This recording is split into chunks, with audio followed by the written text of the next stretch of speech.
Alright, I'm gonna try something different this time. I'm gonna talk because this is a lot of text for me to put on screen for y'all. Pure Precious. Although Yui is not the worst character in the franchise, she is quite bland. It almost feels as if she was intentionally designed to be the most harmless and generic leader possible.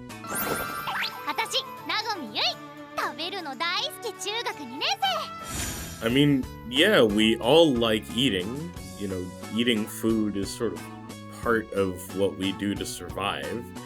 And, I understand there are also people who are really into food in that more of a foodie sense. I get you. But I didn't feel that. I didn't see much of that outside of certain key episodes, certain, very few and far between key episodes and the Delicious Party movie. But she's not my least favorite. She's not the worst. And who the worst is might shock you, I'd say. But before that, we got Cure Fontaine. I immediately forgot that Cure Fontaine existed after watching Healing Good. Literally, I remember that Peggyton was there. I just really forgot Shiyu and her entire family, because I've seen characters like her before in this franchise, and it felt like she was just your base template Blue Cure, really. Now, I didn't have much to talk about these because I really don't have a lot of impassioned hatred that I have specifically for these PreCures. But I do have stuff for this. I do have stuff for number 8, Cure Finale. In an entire show that felt like it was on autopilot, Amane felt like she was just made with the bare bones of a redeemed villain. We don't know why she became evil. And she was redeemed because she realized, wait a minute, I'm actually hurting things. Well, no duh, you're actually hurting oh my god. At least the others had some sort of blind loyalty.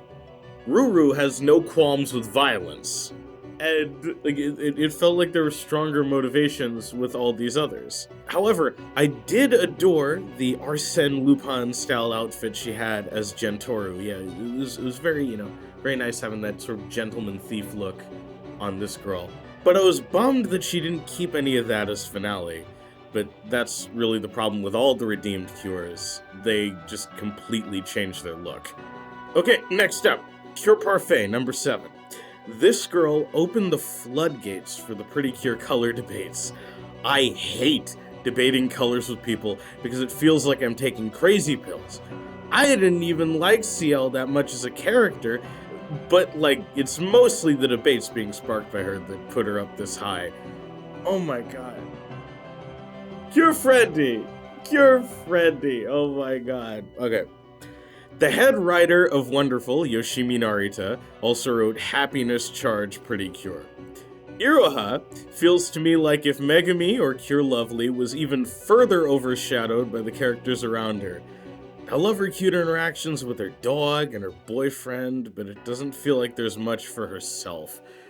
I called Cure Lovely a very bland protagonist, and Cure Friendy made me push Meg up in the rankings.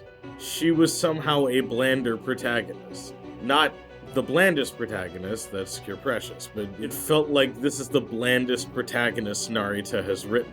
And yes, Iro has the protagonist, because Komugi is treated more as a comical side character in most of the episodes of Wonderful. But hey, let's not talk about Narita's failings, because I know people are going to bring up certain Narita failings in the comments. Let's go to the next one. Cure Cosmo, yes! From one notable writer to another, Isao Murayama, known for the All-Stars movies, Witchy PreCure, and Star Twinkle PreCure, gives us Uni, a shape-shifting alien cat girl who serves as the 6th ranger of our team of interstellar magical girls. Problem is, she takes over the show, not giving any of the other girls sufficient time to shine after she joins the team. She's basically what was wrong with Cure Ace magnified. I don't even think Cure Ace was overshadowing the series, but people say that she is. The thing is, I find her very annoying. But this isn't the first time I've dealt with a character like that in PreCure, and that goes to number 4, Milky Rose. Now, I loved her when she was a troublemaking bunny who served as an unserious love rival.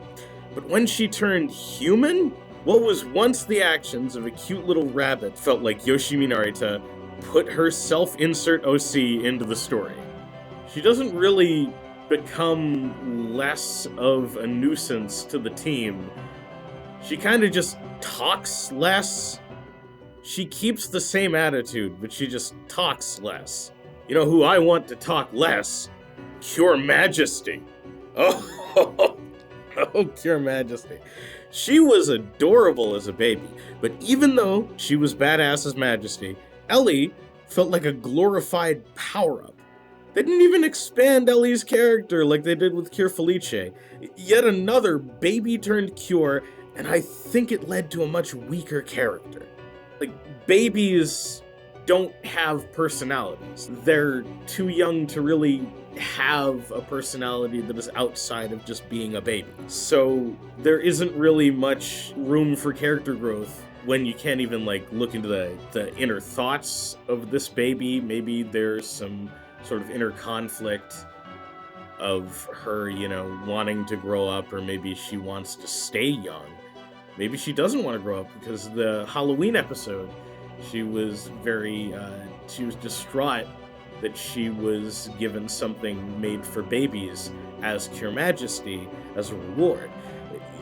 You know, you could explore that more, but they didn't have the time nor the pacing to explore that more, and you know, they could have very much made the time if they paced out the story better. You know who we hear the thoughts of a lot?